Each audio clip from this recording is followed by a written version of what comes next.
Assalamualaikum warahmatullahi wabarakatuh. Pada kesempatan kali ini sahabat semua, saya akan memberikan studi kasus ya untuk ayam pelung yang tadinya berkokok dikasih belut, itu ternyata ada sahabat saya yang tiba-tiba berhenti gitu ya.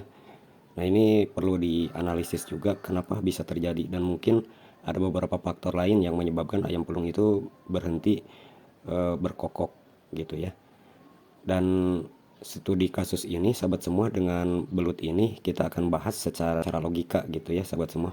Jadi sahabat saya ini memberi makan belut mentahan gitu ya, dicincang dan lalu dimasukkan dengan alasan supaya ada lendir dan menimbulkan suaranya bisa panjang dan halus gitu.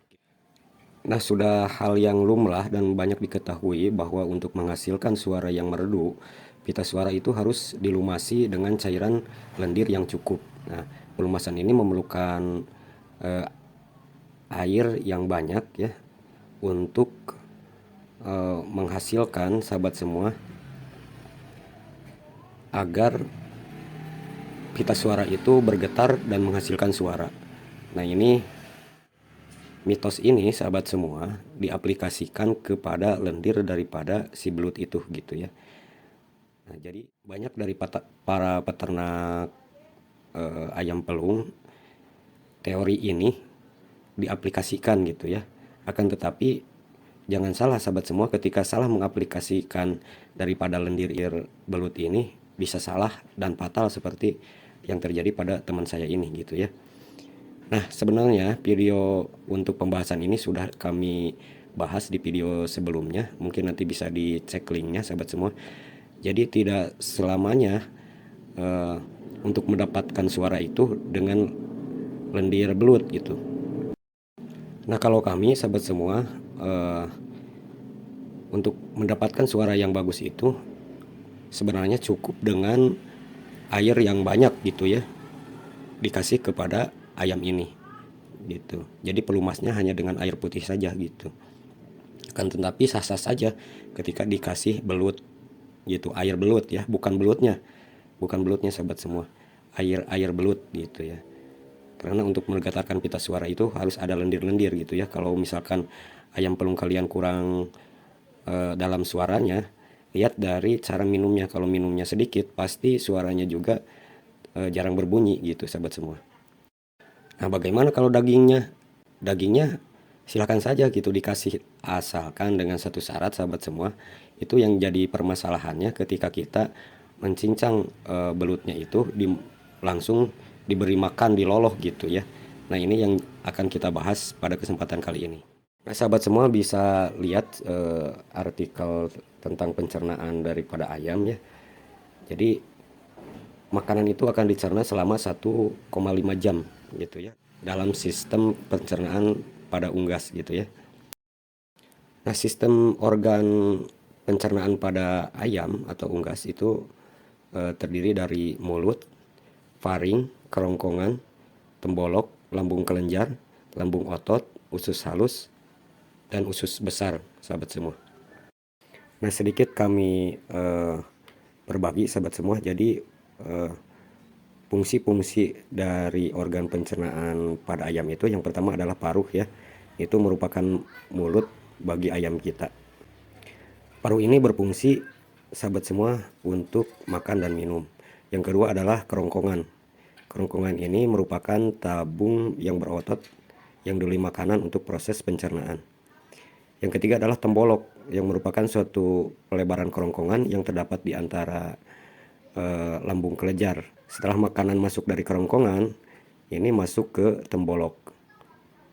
Dan dari tembolok ini makanan disimpan untuk sementara dan dilunakkan oleh getah yang dihasilkan oleh tembolok dan bakteri yang menghasilkan asam. Nah, yang keempat sahabat, kelenjar ya terletak di kerongkongan dengan ampela gitu ya.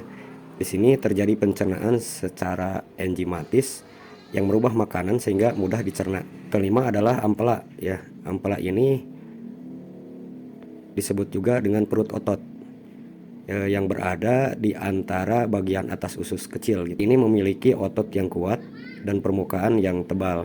Di sini terjadi pencernaan secara mekanik. Makanan akan digiling dengan bantuan batu-batu kecil yang sebelumnya dimakan oleh unggas.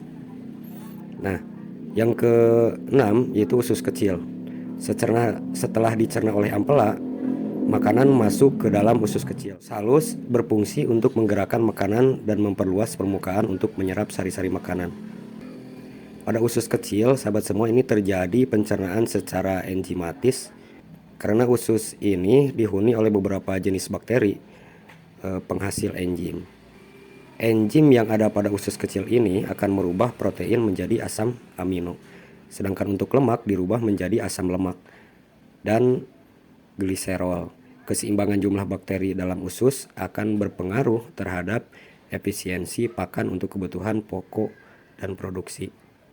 Yang ketujuh, sahabat semua, ada yang namanya usus buntu. Pencernaan juga pada ayam ini terjadi sedikit pada usus buntu ya. Saluran pencernaan ini terjadi pencernaan karbohidrat, protein, dan air. Yang kedelapan yaitu usus besar. Usus besar ini, sahabat semua, berguna untuk menambah dan mengatur keseimbangan kandungan air pada tubuh unggas. Yang kesembilan adalah kloaka.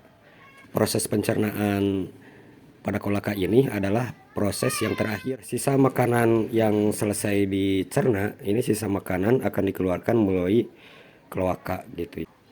Nah, dari sini sahabat semua, ketika sahabat semua mengetahui sistem pencernaan pada ayam, ada kemungkinan sahabat semua dari tenggorokan, terusan dari tembolok, terusan dari ampela tadi, ayam itu ketika memproses makanan, si belutnya itu tidak tercerna dengan baik gitu ya. Jadi ada duri-duri sahabat semua yang membuat pada tenggorokan, tembolok, dan sistem pencernaan lain itu nyangkut gitu ya, sehingga ayam itu bisa saja terjadi sakit gitu ya.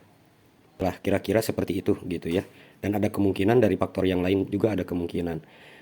Nah, sebaiknya sahabat semua ketika memberi pakan belut ini, sahabat semua ya, jadi belutnya itu direbus dulu dan diambil dagingnya, jangan dikasih tulangnya gitu, cucuknya gitu ya. Kalau di Sunda cucuknya jangan dikasih gitu, karena akan mengganggu pada sistem pencernaan pada ayam tersebut gitu.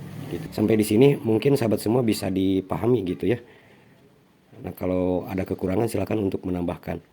Dan ada kemungkinan ketika ayam itu yang tadinya bunyi terusan makan belut dan masih ada durinya atau cucuknya atau tulangnya, itu mengganggu peradangan daripada kerongkongan atau organ-organ lain pencernaan pada ayam tersebut gitu. Jadi pada intinya susah dicerna gitu ya sahabat semua, walaupun udah ada tadi kandungan asam di ayam kita gitu ya.